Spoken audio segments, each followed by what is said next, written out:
I'm Ahura and I'm the owner of Daily Bread Bakery and operator. This is not another low sodium bakery anywhere. Like most people, I like to eat.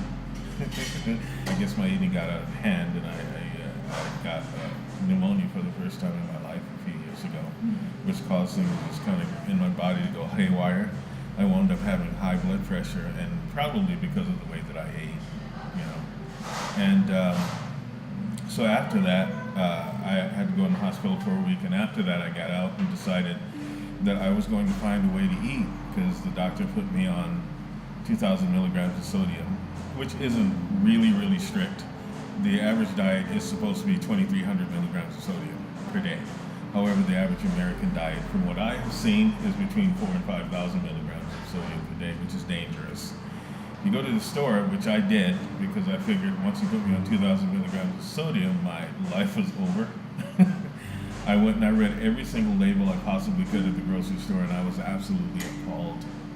There is so much salt in food that you wouldn't think that salt was in. You know, there's salt in candy. It's just ridiculous. It makes no sense. There are people that will excuse salt and say, well, you know, you need it because it's a preservative, but we haven't needed salt as a preservative since we sailed the seven seas. And as far as it being necessary for baking, it is not. Absolutely is not. And so I decided I was going to have a place where people could eat and not worry about whether or not their food was going to kill them. We use organic ingredients. We get organic flour, we get organic sugar, etc. We try to get them locally sourced. It helps if you can support the community that you're in, you know, by buying your products from that community. You know, so we do that. We get eggs from farmers, local farmers, and if we can't, we'll get them at the supermarket, but they must be local. Even our coffee is organic. We make sure that we're getting the best quality of things, of ingredients for our baked goods. And I get told all the time, well, you know, it's kind of expensive, but it's a lot more expensive if you wind up being unhealthy because of what you eat. We have opened, there have been lots of people that have come to us with low sodium diets, strict low sodium diets. And I get to tell them, listen, you're safe with us. You know, my bread is very good. It has, for one loaf of bread of mine, there's less than 50 milligrams of sodium in any one of my loaves of bread. You know, if I make a specialty loaf, there might be as much as maybe 75 milligrams of sodium in the whole loaf. But no, they're always safe with me, and I make sure of that. I'm constantly making sure. Well, I know how to make about 100 different recipes of bread. However, the only ones I really get to make here in Standish, because it's a small place. You know, I get to make white, wheat, rye, 7-grain, maybe cinnamon raisin. And once in a while, they get really fancy with me and ask me to make it my Mediterranean herb bread. It really hurt my feelings that I couldn't eat the way that I wanted to, and it was ridiculous that they put so much salt, knowing what. You always hear about cholesterol, you hear about gluten, you hear about sugar, you hear about fat, but they never really talk to you about the damage that salt can cause you. Salt is a major contributor to things like hypertension, high blood pressure, anxiety, and other health problems. And we need salt to live. You know? But we don't need that much. There is no reason that one hamburger bun has to have 305 milligrams of sodium in it. That's absolutely ridiculous. And why put sodium in Kool-Aid? It makes no sense.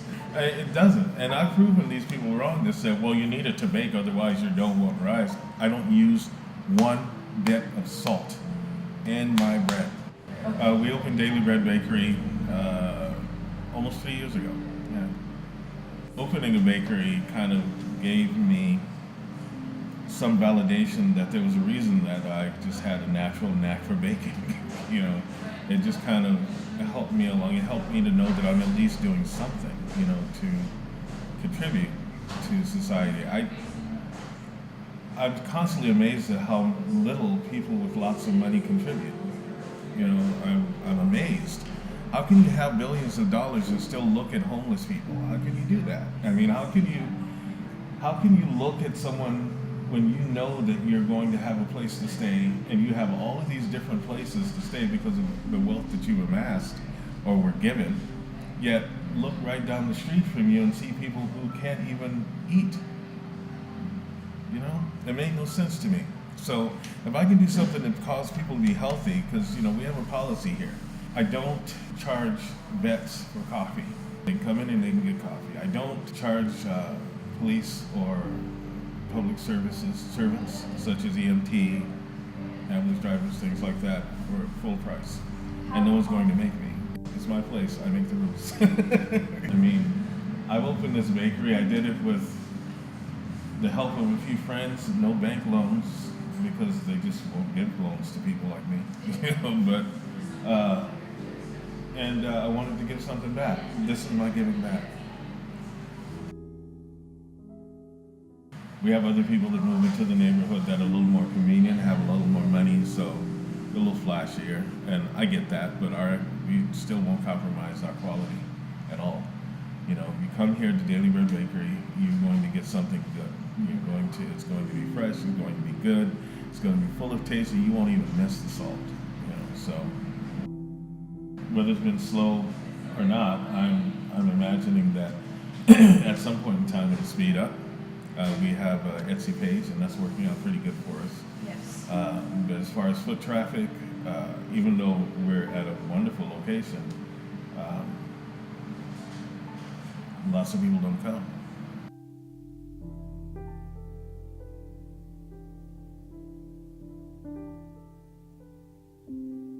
I wind up paying more than I make sometimes, and that means that I can't I can't make everything the way that I want to. I can't make as much as I want to.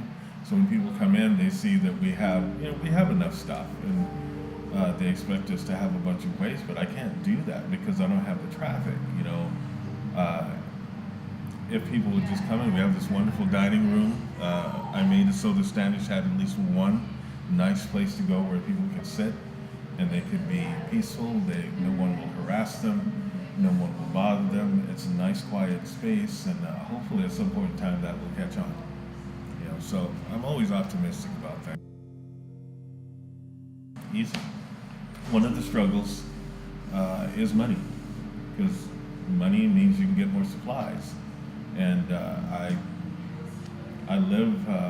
we live minimal, but we're hoping that at some point in time we will get the traffic, we will get the business, and we'll have the money to make the bakery what I want it to be.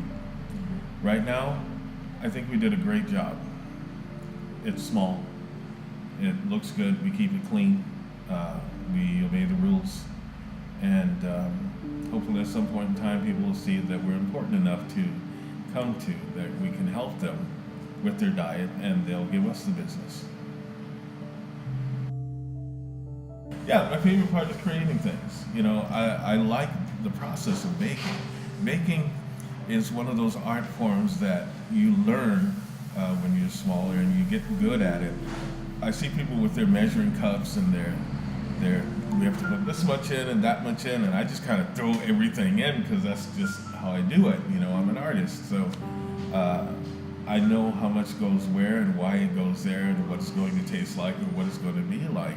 And I like watching it happen. There's nothing like coming up with a really good dough, and then you set it there and you watch it rise, and then you listen to some culinary student that comes in. Well, I went to school in New York, and my professor told me. I said, your professor lied. You have to absolutely have salt, man. Your professor lied. Well, how do you get your bread to do like that? Well, maybe it's a bit of magic. Maybe it's just a bit of knowing what I'm talking about. I have enough experience. I've baked since I was a child. I'm 58 years old now. I should know a few things. And I think another thing is when people come in who have been put on strict low sodium diets and they stand at the counter crying because they found a place they can eat. My favorite thing to make is brioche. I don't know if you've ever had brioche, but brioche is it's like the Cadillac of breads. Well, there's pumpernickel, but brioche is like a light. It's very fluffy, very sweet, very spongy type bread. There's nothing like it. Best used for French toast.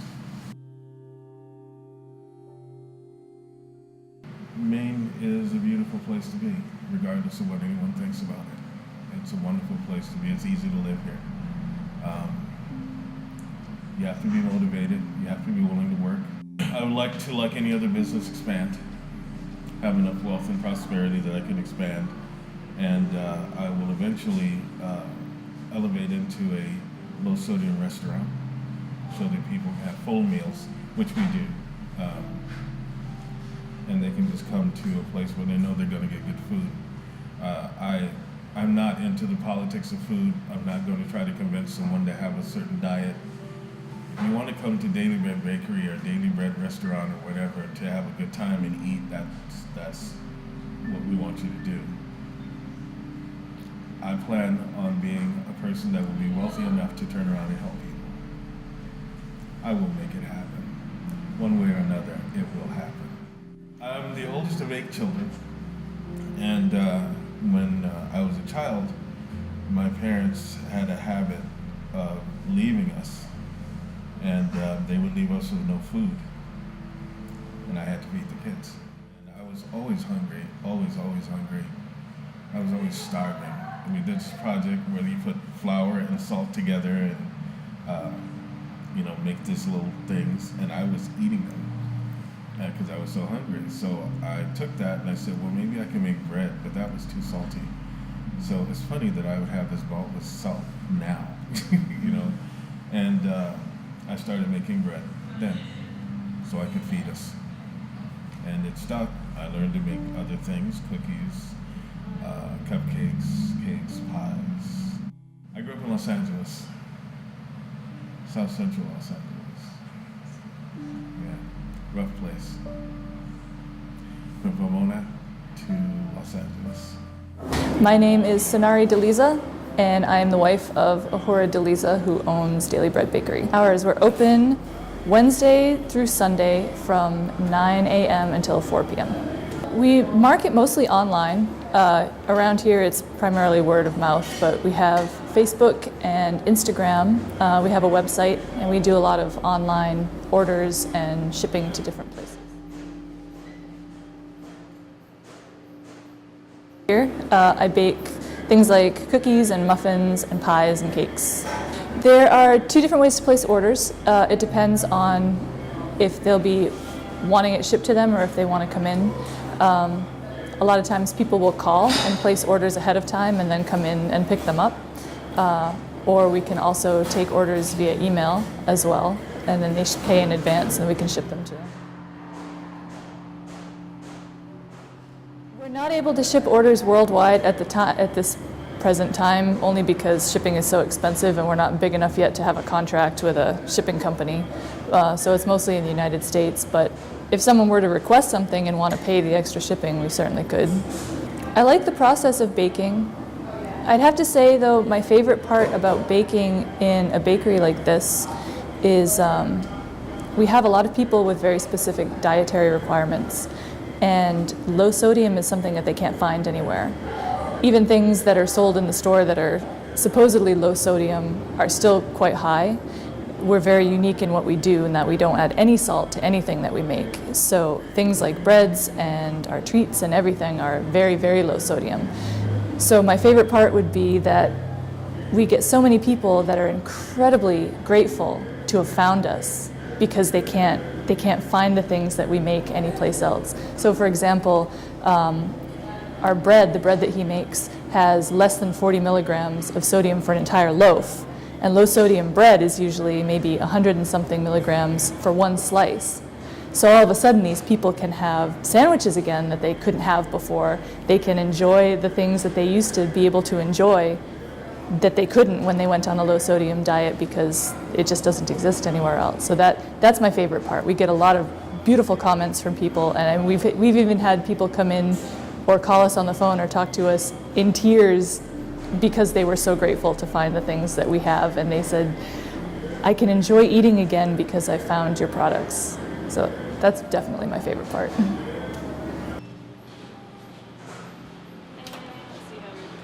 Oh yeah, those are done.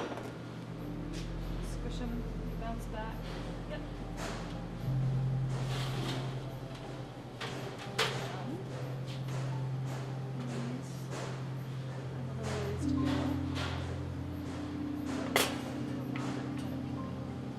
We try to use good quality ingredients. We use organic sugar, we use local pastured eggs, we use King Arthur flour. We try to be very careful of the things that we put in our foods. And we're able to accommodate a wide variety of dietary needs as well. I mean, we specialize in low sodium, obviously, but we're also able to accommodate people who are dairy-free, who are egg-free. We've had diabetics come in and ask if they can have things that are sweet that don't have sugar in them, and we can accommodate that. We've had vegans ask for low-sodium products, so we try to use the best quality products that we can get. I personally bake cookies and pies. I make some cakes. I do muffins and scones, bars, raspberry bars, lemon bars, that kind of thing. Lots of sweet things. My biggest struggle with being a baker is not eating everything that I make. I make delicious things that I have always wanted to eat, and if I ate everything that I made, I would be 500 pounds. So the biggest struggle is not eating everything that I'm making as I'm making it. My passions in life are art, music, and dance, I would say, and animals. Animals are right on the top there too. I'm a singer, I'm an artist, and I do a number of different dance styles. Yeah, art, music, and dance. For the future of this bakery, I hope that we are able to extend our reach so that people who need our products are better able to get them. We're in Maine, so we're on one end of the country. And even though we shipping is expensive, and not everybody can afford to get things and then pay for the shipping, which winds up making the cost twice as much. So my hope for this bakery is that one day we'll be able to offer our things directly to people. Maybe have distribution somewhere so that people can just go to a store and pick up our things without having to pay for shipping. Yeah, I'm not really sure entirely what it would entail. I don't know, maybe selling on Amazon so that people that have Amazon Prime can do free shipping, that sort of thing. So being able to reach the people that need our products easily, that's my hope for this bakery. Social media page that is the biggest for sales for the bakery. I don't think Etsy counts as social media. That's what we sell through. That's a platform that we sell through. I would say Facebook. I do a lot of networking on Facebook through his account. That's how we've reached a lot of our initial customers, was through Facebook. We use Instagram as well. Instagram's a big one, but I think most of our sales have come through Facebook. My name is Sinari Deliza, and I'm from Maine. I'm Ahura Deliza, and I'm the owner of Daily Bread Bakery. Daily Bread is from a Bible scripture. Give us this day our daily bread. Yeah. And my own personal story with that is when I was touring as a musician. We went all over the place, and one day we ran out of gas. We had no food, no money. I had to get to the next place, and pulled into this little gas station market thing, and I said, well, we're out of gas.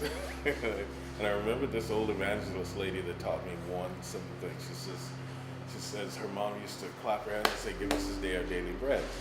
So I did that. I said, give us this day our daily bread. I went in. The guy gave me exactly a loaf of bread, some water, and enough gas to get to the next place, and a pack of cigarettes, because then I smoked. And I said, I remember that. I'll pay it back one day.